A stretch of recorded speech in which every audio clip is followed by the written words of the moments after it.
5 August গণঅভ্যুত্থানের পর আওয়ামী লীগ কার্যত নিষ্ক্রিয় হয়ে পড়ে। জুলাই হত্যা মামলাসহ বেশ কিছু মামলায় আওয়ামী লীগের সব নেতাকর্মীদের ধরপাকড় শুরু হয়।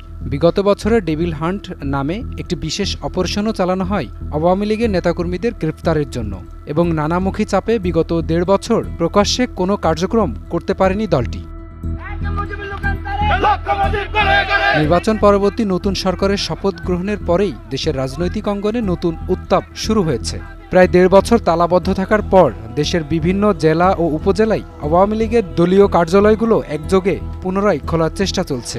বরিশাল থেকে বগুড়া কিংবা নোয়াখালী থেকে ফেনী, প্রায় সব জায়গাতে একই চিত্র লক্ষ্য করা যাচ্ছে। রাজধানী সহ তৃণমূল পর্যায়ের আওয়ামী লীগের নিষ্ক্রিয় হয়ে পড়া নেতাকর্মীরা হঠাৎ সক্রিয় হয়ে ওঠেন। কোথাও মধ্যরাতে, আবার কোথাও ভোর আলো ফুটতেই কার্যালয়গুলো তালা ভেঙে ভিতরে প্রবেশ করছেন তারা, এবং দলীয় স্লোগান দিতেও দেখা যাচ্ছে তাদের। দেশের বিভিন্ন স্থানে এভাবে কার্যালয় খোলার চেষ্টায় স্থানীয় জনসাধারণের মধ্যে চাঞ্চল্যের সৃষ্টি হয়েছে। তবে জানা গেছে অনেক জায়গায় ব্যানার টানানোর কিছুক্ষণ পরেই সরিয়ে ফেলা হচ্ছে। আইনশৃঙ্খলা রক্ষাকারী বাহিনী সতর্ক অবস্থানে রয়েছে যাতে কোনো ধরনের অপ্রীতিকর পরিস্থিতি তৈরি না হয়।